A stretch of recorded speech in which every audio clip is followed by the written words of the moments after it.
Bom, dia 21 de outubro de 2015, estamos aí indo para o aeroporto, lá para a palestra da Gartner, em São Paulo. E estou aqui com o Anderson no Uber, muito bem condicionado, num carro com ar-condicionado, espetacular. Então eu vou perguntar aqui para o Anderson. Anderson, como é que é a tua história com o Uber? Você já trabalhava com motorista privado e entrou para o Uber, ou entrou direto para o Uber a partir da... Não, eu entrei através de um convite de um amigo, que ele, funcionário público, conhecia o Uber, eu ainda não conhecia. Conheci através daquela manifestação que os taxistas fizeram. Quer dizer, a manifestação está ajudando, né? Exatamente, a manifestação dos taxistas é que me fez conhecer o Uber. E eu sou corretor de imóveis. Nessa crise que está tendo o país, que está avançando, eu resolvi tentar trabalhar com o Uber como segundo emprego. Mas é algo tão bom que eu estou trabalhando praticamente só para o Uber. Quer dizer, então você era corretor de imóveis. E você resolveu entrar pro Uber. Exatamente. Então já é o segundo, porque eu tenho quatro entrevistas. As duas primeiras estão no canal. Uhum. As duas primeiras, os dois já eram motoristas privados. Uhum. e aderiram ao Uber.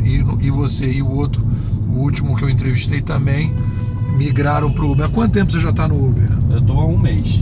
Tá um mês? Uhum. Tá, então qual é a tua avaliação geral, assim? Como é que você está usando o aplicativo?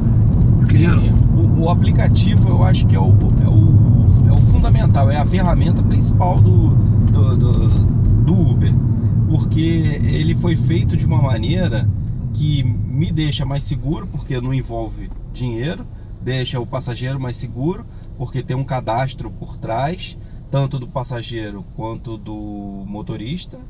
Existe um cadastro do cartão de crédito, porque não envolve dinheiro, então isso deixa mais seguro para ambas as partes.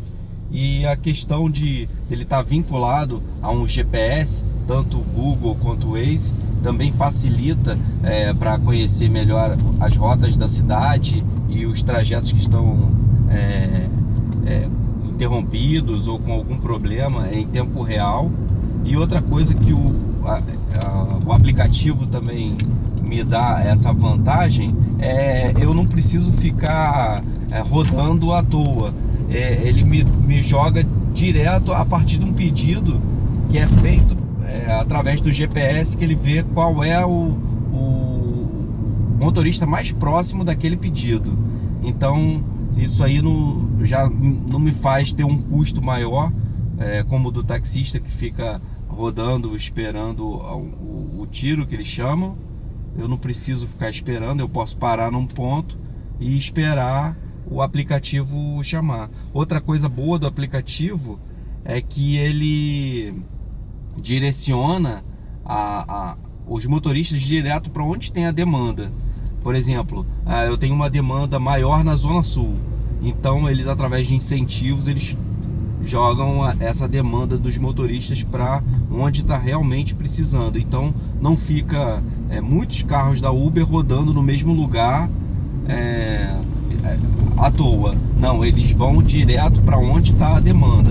Como é que isso aí é uma coisa até que eu fiquei na dúvida, porque na última entrevista que eu fiz com o último motorista do Uber, ele me disse que esse relatório não é um relatório online. Ele diz assim, e o que você está me dizendo que não. Como é que é o procedimento que você recebe o aviso que, por exemplo, Zona Sul está precisando? O aplicativo toca alguma coisa? Ele me dá o mapa do Rio de Janeiro. Ele me dá um mapa inteiro, ou só da região. Eu posso aumentar ou diminuir o mapa dele. Aí ele me diz que dentro por exemplo, ele estava me informando há meia hora atrás que a região da Jardim Botânico, região da Lagoa, estava tendo maior número de chamados. Aí, através disso, eu saí da região do centro, que eu acabei de deixar um passageiro, e vim em direção a Lagoa, porque era onde estava tendo o maior número de chamados. Foi mais ou menos, e foi aí que quando eu chamei, você estava quase do lado, né? Estava quase do lado. Beleza, agora te perguntar o seguinte, como é que você tem sentido, que é uma novidade em termos de cultura, a questão da avaliação dos passageiros em relação aos motoristas? Como é que você se sente sendo avaliado? Como é que... Eu acho excelente, porque ele começa a igualar por cima. Porque tanto é que o próprio Uber, ela nos dá o incentivo, através de incentivo financeiro, através de uma pontuação que a gente tem pelos passageiros. Por exemplo, a gente é avaliado de 1 a 5, são 5 estrelas. A gente só ganha incentivo de melhor motorista quem tem pontuação acima de 4,8, ou seja, é um nível muito acima. Então quem tem a nota abaixo de 4,8 não ganha incentivo financeiro. E qual é o incentivo que rola? O incentivo que rola, às vezes eles colocam assim, quem fizer 60 viagens numa semana ganha 100, 200 reais.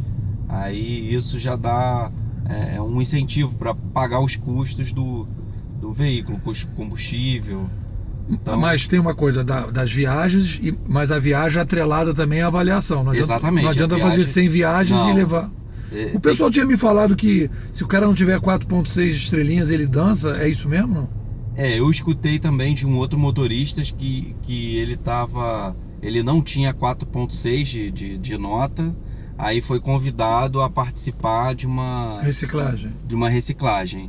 Aí, como estavam precisando de motoristas para uma classe mais baixa, que é o UberX, ele foi convidado, terminando a reciclagem, você pode ou esperar passar um mês, que é o que a gente dá de geladeira, ou você vai para o UberX para aumentar a sua nota, porque o carro dele, como sendo Uber Black, e todas as coisas do Uber Black ele tem, então ele tem a chance de aumentar a nota dele para poder melhorar o seu desempenho. E qual é a diferença desse Uber Black para o outro? O Uber Black é um carro de porte mais médio para luxo, é um carro mais luxuoso. O carro obrigatoriamente tem que ter ar-condicionado, 4 portas e banco de couro. Tem que ser um carro mais novo e de porte médio. Já o Uber X, o Uber X que também se chama, pode ser um carro mais simples, pode ser um carro hatch, não precisa ter banco de couro, pode ser um carro mais antigo. E é mais barato também a viagem? É mais barato a viagem, é mais barata a manutenção. E eles já estão operando com isso no Brasil? Já estão operando aqui no Rio de Janeiro. Pois é. Rio de Janeiro, e acredito que São Paulo também já estão operando. Legal. E a pergunta que eu quero fazer pra gente fechar é o seguinte, te perguntar uma coisa. Você acha que esse sistema eu tenho defendido isso, escrevi até um livro, tem um livro que eu publiquei falando dos aplicativos e falando dessa coisa das estrelinhas, essa cultura de avaliação do consumidor direto do fornecedor, você acha que isso pode se estender para todas as outras áreas, para corretagem? Eu acho que deveria. Para seguro, para médico, professor, político, sim, tudo? Tudo. Eu acho que deveria. É uma forma da gente entender como é que o profissional se comporta dentro daquilo que ele trabalha. Então a gente já tem uma noção de se ele é querido por todos, se ele é um bom profissional, se tem que melhorar, se tem que melhorar ou não. Então a partir daí a gente já tem uma noção. Por exemplo, quando o passageiro me chama, ele aparece quantas estrelinhas o passageiro também tem. Então eu já sei se o passageiro já teve algum problema ou se ele não teve algum problema, dependendo da nota que aparece para mim. Então eu acho que isso é muito positivo. Se o político ganhasse nota, seria ótimo. A gente poderia avaliar diretamente ele e ele saberia exatamente o ponto que ele tá precisando melhorar. Bom, então é isso aí. Então, vamos ver aqui. Vou fazer um resumo aqui do nosso papo. O que a gente teve aqui de novidade? Primeiro, o UberX entrando no mercado, né? Começando aí um novo processo. Eu vou visitar também o UberX, vou entrar lá para a gente começar a conversar com o pessoal. as novidades que a gente tinha tido informação. Primeiro, que esse aviso de que o pessoal tem uma demanda menor, que o último motorista do Uber tinha me dito que era uma coisa de um relatório no final do dia, já é uma coisa online, quer dizer, então você tem essa coisa online. E acho que essa possibilidade, né, de você ter o desconto com 4.8 é uma novidade para mim que eu não sabia. Mas o que eu acho que é fundamental aqui na conversa é isso. A gente está aprofundando a discussão, né, a coisa do Uber. Não tem uma diferença no caso. Quer dizer, o que existe de diferença do Uber para os aplicativos de táxi é que o Uber, como ele já é uma empresa que não veio de cooperativa, já é um outro conceito. Já não tem, o cara que vem para o Uber já não é nem o taxista, não tem a cultura do taxista. No Rio houve uma resistência muito grande com o Taxi Beat, das avaliações, uma resistência enorme.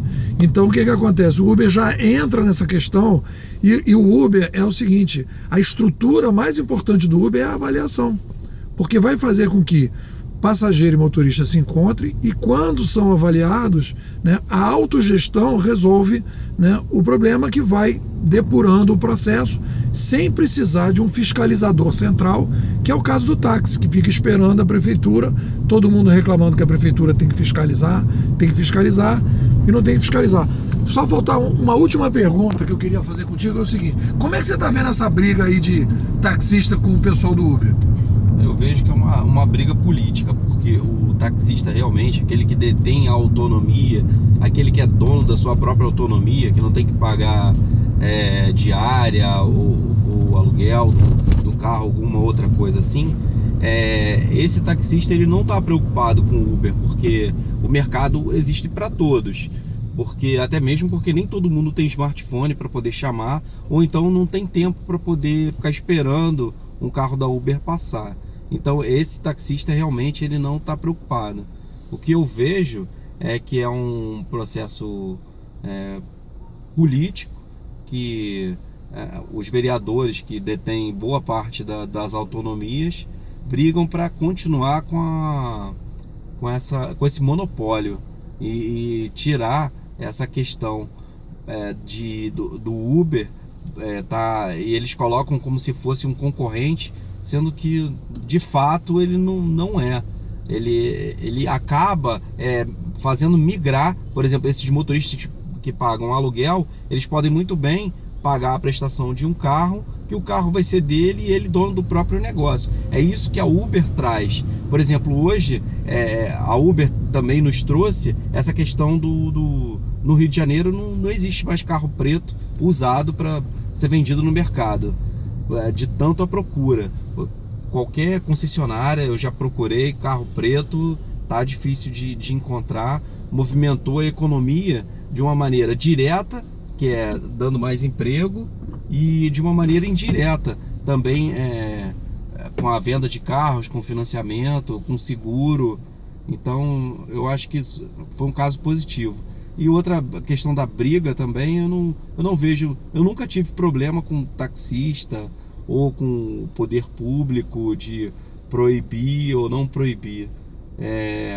Eu só escuto elogios dos passageiros agradecendo e pedindo a permanência da Uber, porque é um serviço que infelizmente é totalmente diferente do taxista, porque o taxista estava muito mal acostumado a fazer o que eles quiserem, pegar passageiro somente a corrida que interessava, ele tratar o carro da maneira que ele queria, carro muito velho, sujo. Então isso atrapalhava muito a questão do serviço, que a Uber começou a trazer essa questão nova e começou até a melhorar o serviço de táxi na cidade, que você já vê carro novo, um tratamento melhor dos taxistas. Aí eu acho que veio tudo para beneficiar. Isso aí eu acho que é uma coisa que a gente tem conversado bastante, essa questão do monopólio, porque na verdade essas autonomias, eu fiz um vídeo sobre isso, sobre autonomia. Essas autonomias, elas na verdade são uma espécie assim de arremedo do Estado.